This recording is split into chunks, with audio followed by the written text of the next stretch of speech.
ಹಾಂ, ವಿದ್ಯಾರ್ಥಿಗಳೇ ಇದನ್ನು ಹೆಂಗೆ ಹಚ್ಕೋಬೇಕು ಅನ್ನೋದು ನಿಮ್ಗೆ ಗುರ್ತಾಗ್ಬಿಡ್ತಂದ್ರೆ ಗುರ್ತಾಗ್ಬಿಡ್ತದೆ.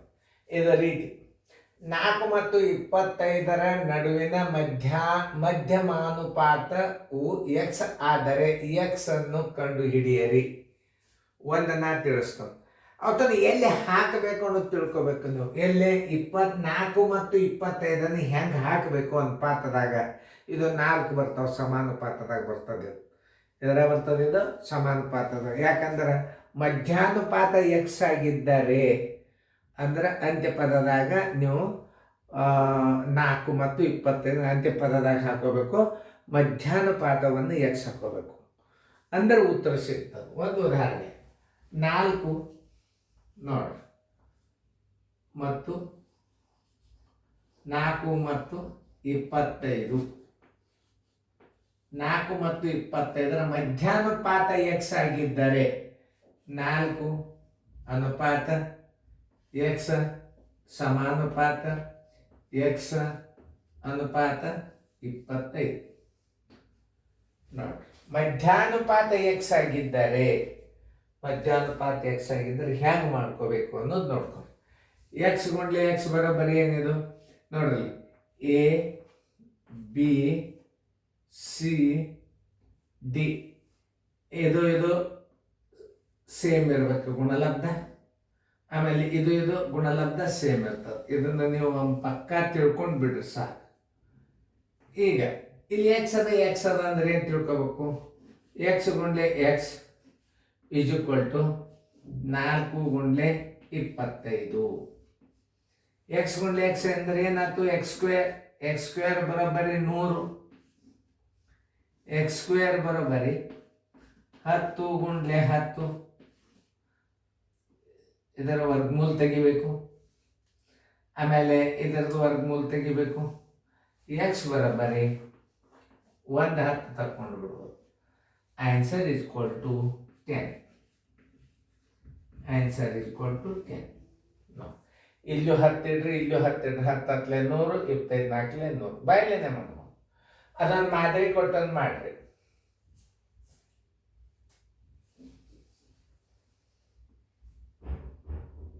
ಮಾಡೋದಾತಂದ್ರೆ ಓಪನ್.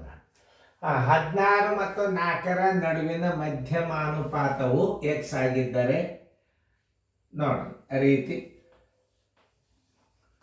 16 ಮತ್ತು 4 ಇದನ್ನ ಹೆಂಗೆ ಹಚ್ಕೋಬೇಕು ಅನುಪಾತದಾಗ? 16 ಅನುಪಾತ ಎಕ್ಸ್ ಮಧ್ಯಾನುಪಾತ ಎಕ್ಸ್ ಅನುಪಾತ 4. ಎಕ್ಸ್ ಗುಂಡ್ಲೆ ಎಕ್ಸ್ ಈಸ್ ಈಕ್ವಲ್ ಟು 16 ಗುಂಡ್ಲೆ 4. ಎಕ್ಸ್ ಸ್ಕ್ವೇರ್ ಬರೋಬ್ಬರಿ 64. ಎಕ್ಸ್ ಸ್ಕ್ವೇರ್ ಬರೋಬ್ಬರಿ 64 ಅಂದ್ರೆ ಏನು ಮಾಡ್ಬೇಕು ನಾವು?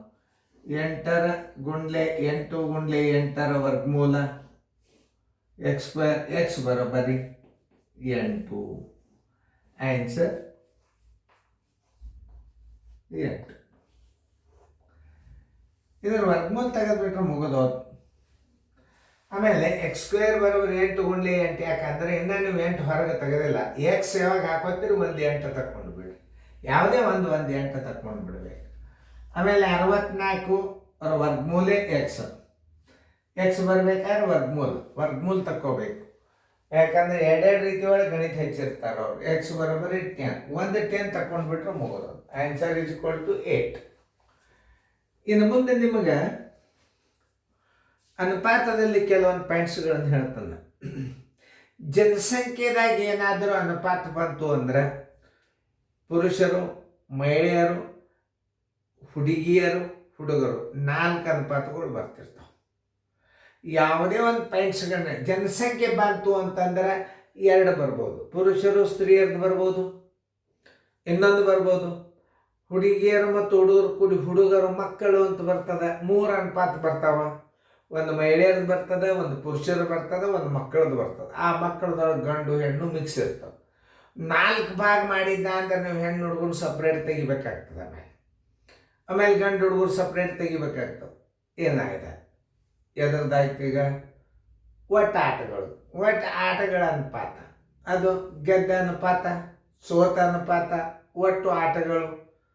ಅನುಪಾತಗಳು ಎಷ್ಟು ನಮೂನಿ ಇರ್ತದ ಭಾಗ. ಆಟ ಅಂತ ಬಂತು ಅಂದ್ರೆ ಗೆದ್ದದ್ದು ಅನುಪಾತ, ಸೋತದ್ದು ಅನುಪಾತ, ಒಟ್ಟು ಆಟಗಳ ಅನುಪಾತ. ಇವು ನೆನ್ಪಿಟ್ಕೋಬೇಕು ಫ್ರೆಂಡ್ಸ್. ಆದಾಯ ಬಂತು, ಪಗಾರ ಬಂತು, ಪಗಾರದ ಅನುಪಾತ, ಖರ್ಚಿನ ಅನುಪಾತ, ಉಳಿತಾಯದ ಅನುಪಾತ, ಮುಗೀತ. ಆಮೇಲೆ ಮಿಶ್ರಲೋಹ, ಹಾಲು. ಹಾಲು ಅಂದ್ರೇನು? ಮಿಶ್ರಣ ಅದರ ಅನುಪಾತ ಬೇರೆ, ಆ ಮಿಶ್ರಣದಾಗ ಹಾಲು ಇರ್ತದೆ ಅದರ ಅನುಪಾತ ಬೇರೆ, ನೀರು ಕೂಡಿಸಿರ್ತಾರೆ ಅದರ ಅನುಪಾತ ಬೇರೆ. ನೀರು ಹಾಲು ಕೂಡಿಸಿದ್ರೆ ಏನಾಗ್ತದೆ? ಮಿಶ್ರಣ ಆಗ್ತದೆ. ಮಿಶ್ರಲೋಹ, ಮಿಶ್ರಣ, ಇವೆಲ್ಲ ಅನುಪಾತಗಳ ಬಗ್ಗೆ ಪಾಯಿಂಟ್ಸ್ಗಳು ನಿಮಗೆ ನೆನಪಿರಬೇಕು, ಗುರ್ತಿರ್ಬೇಕು. ಈಗ ಹಾಲಿಂದ ಕೊಟ್ಟ ಒಂದು ಹಾಲಿನ ಮಿಶ್ರಣದಲ್ಲಿ ಅಂದ್ರೆ ಬಿತ್ತು ನಿಮಗೆ ಮಿಶ್ರಣ ಸಪ್ರೇಟ್, ಅನುಪಾತ ಹಾಲಿನ ಅನುಪಾತ ಸಪ್ರೇಟ್, ನೀರಿನ ಅನುಪಾತ ಸಪ್ರೇಟ್. ಯಾಕಂದ್ರೆ ಹಾಲು ಕೊಡೋರು ನೀರು ಕೂಡಿಸ್ಕೊಟ್ಟಿರ್ತಾರೆ, ಅದಕ್ಕೆ ನೀರಿನ ಪ್ರಮಾಣ ಎಷ್ಟು ಕೂಡಿಸಿರ್ತಾರೆ, ಹಾಲು ಎಷ್ಟು ಪ್ರಮಾಣ ಇರ್ತದೆ, ಅವಾಗ ಅದು ಎಷ್ಟು ಮಿಶ್ರಣ ಆಗ್ತದೆ. ಆಮೇಲೆ ಪೆಟ್ರೋಲ್ ಬರ್ತದೆ, ಇಂಧನದಾಗ ಬರ್ತದೆ. ಇಂಧನ ಮಿಶ್ರಣ, ಯಾಕಂದ್ರೆ ಪೆಟ್ರೋಲ್ದಾಗ ರಾಖೇಲ್ ಎಣ್ಣೆ ಕೂಡಿಸ್ತಾರೆ, ಕಲ್ಲೆಣ್ಣೆ ಕೂಡಿಸ್ತಾರೆ, ಅದು ಮಿಶ್ರಣ. ಅಂದರೆ ಎರಡಕ್ಕಿಂತಲೂ ಹೆಚ್ಚು ಏನು ಮಿಶ್ರಣ ಅಂದ್ರೆ ಆ ವಸ್ತುಗಳನ್ನು ಕೂಡಿಸೋದ್ರಿಂದ ಏನಾಗ್ತದೆ? ಮಿಶ್ರಣ ಆಗ್ತದೆ. ಒಂದಾಗೋದಲ್ಲ, ಎರಡು ಕೂಡಿದು ಅಂತಂದ್ರೆ ಅದು ಮಿಶ್ರಣ. ಒಂದು ಪೆಟ್ರೋಲ್ ತಗೋರು, ಪೆಟ್ರೋಲ್ ಶುದ್ಧ ಇರಂಗಿಲ್ಲ. ಪೆಟ್ರೋಲ್ದೊಳಗೆ ಏನು ಮಾಡ್ತಾರೆ? ರಾಖೇಲ್ ಎಣ್ಣೆ ಕೂಡಿಸಿರ್ತಾರೆ. ರಾಖೇಲ್ ಎಣ್ಣೆ ಪ್ರಮಾಣ ಅಂದ್ರೆ ಕಲ್ಲೆಣ್ಣೆ ಪ್ರಮಾಣ ಇಷ್ಟದ, ಪೆಟ್ರೋಲ್ ಪ್ರಮಾಣ ಇಷ್ಟದ, ಆಮೇಲೆ ಅದು ಮಿಶ್ರಣ ಆಗ್ತದೆ ಪೆಟ್ರೋಲ್. ಹಿಂಗೆ ಕೆಲವೊಂದು ಗಣಿತಗಳನ್ನು ಸರಿಯಾಗಿ ಅನುಪಾತದಾಗ ಅರ್ಥ ಮಾಡ್ಕೊಂಡು ಬಿಟ್ರಿ ಅಂದ್ರೆ ಯಾವ ಗಣಿತ ಬಿರಿಯಿಲ್ಲ. ಆಮೇಲೆ ಇನ್ನೊಂದು ಹೆಂಗೆ ಕೊಡ್ತಿರ್ತಾನೆ? ಖರ್ಚಿನ ಪ್ರಮಾಣ ಕೊಡ್ತಾನೆ, ಉಳಿತಾಯದ ಪ್ರಮಾಣ ಕೊಡ್ತಾನೆ. ಆಮೇಲೆ ವೇತನ ಮತ್ತು ಖರ್ಚಿನ ಅನುಪಾತ ನೋಡು. ಉಳಿತಾಯ ಖರ್ಚು ಕೊಟ್ಟ ಕೂಡಿಸ್ಕೊಂಡ್ರೆ ವೇತನದ ಅನುಪಾತ ಬರ್ತವೆ. ಹೀಗೆಲ್ಲ ಗಣಿತಗಳನ್ನು ಸರಿಯಾಗಿ ನೀವು ತಲೆಗೆ ಹಾಕೋಬೇಕು. ಅವು ಬಂದಾಗ ನಾವು ತಿಳಿಸಿ ಹೇಳ್ತೀವಿ. ಈಗ ಮುಂದೆ ಅಂಥ ಗಣಿತಗಳು ಬರ್ತಾವೆ. ಆದಾಯ ಬರ್ತದೆ, ಜನಸಂಖ್ಯೆ ಬರ್ತದೆ, ಮಿಶ್ರಣ ಬರ್ತದೆ. ಯಾವುದೇ ಒಂದು ಅನುಪಾತ ಲೆಕ್ಕ ನಿಮಗೆ ಕೇಳಿದರೆ ಟಕ್ಕನ್ನು ಬಿಡಿಸಿ ಹೋಗಿಬೇಕು. ಅದಕ್ಕೆ ಸೀರಿಯಲ್ ಅಭ್ಯಾಸ ಕನಿಷ್ಠ ದಿವಸಕ್ಕೆ 3 ತಾಸು ಅಭ್ಯಾಸನ, ಈ ಕ್ರಮಬದ್ಧವಾದ ಅಭ್ಯಾಸವನ್ನು ಕಲಿಬೇಕು. ಅಂದ್ರೆ ನಿಮಗೇನಾಗ್ತದೆ? ಬೇಕಾದ ಕ್ವಶನ್ ಪೇಪರ್ದಾಗ ಬೇಕಾದ ಕೇಳಿ ಮಾಡ್ಲಿಕ್ಕೆ ಬರ್ತದೆ. ಗಣಿತಗಳು ಕ್ರಮಬದ್ಧವಾಗಿ ಕಲಿಬೇಕು. ಕ್ವಶನ್ ಪೇಪರ್ ಮಾಡಲು ಹೋಗಿಬಿಟ್ರಿ ಅಂದ್ರೆ ಅಷ್ಟು ನಿಮಗೆ ಅದು ಯೋಗ್ಯವಾದದ್ದಲ್ಲ. ಬೇಸಿಕ್ ಅಪ್ ಟು 10th ತನಕ ಅಭ್ಯಾಸ ನಿಮಗೆ ಸಹಾಯ ಮಾಡ್ತದೆ. ಇದು ವಿಡಿಯೋ ಕೋಚಿಂಗ್ ಕ್ಲಾಸ್ ಏನು ಅಂದ್ರೆ ನಿಮ್ಮದು ಫೌಂಡೇಶನ್ ಪರ್ಫೆಕ್ಟ್ ಮಾಡಿಬಿಡ್ತದೆ. ಕನ್ನಡ ಮೀಡಿಯಮ್ದಾಗ ಕಲೀರಿ. 6ನೇ ತೇಕ್ ಹಾದಿಂದ ನಿಮಗೆ ಬರೀ ಶಬ್ದ ಅರ್ಥ ಆತಂದ್ರೆ, ಈ ಗಣಿತ ಗುರ್ತಿತ್ತಂದ್ರೆ ಬಡ ಬಿಡಿಸಿ ಹೋಗೋದು ಬಿಡುತ್ತೆ. ಚೆನ್ನಾಗಿ ನೋಡ್ಕೋರಿ ಮುಂದಿನ ಗಣಿತಗಳು. ಇವತ್ತೊಂದು ರಿವಿಷನ್ ಮಾಡಿರಿ, ನೋಡ್ತು ಬರ್ರಿ. ಆಮೇಲೆ ಈಗ ನಾನು ಮ್ಯೂಟ್ ಮಾಡಿರ್ತಾನೆ, ಮ್ಯೂಟ್ ಮಾಡಿ ಗಣಿತಗಳನ್ನು ಬರ್ಕೋರಿ. ಆಮೇಲೆ ಮತ್ತೆ ರೀಪ್ಲೇ ಮಾಡಿರಿ, ಮತ್ತೆ ಹಿಂಗೆಲ್ಲ ಗಣಿತಗಳು ಬರ್ತಾವೆ. ಚೆನ್ನಾಗಿ ನೋಡ್ರಿ, ಫೇರ್ದಾಗ ಬರ್ಕೊಡ್ರಿ.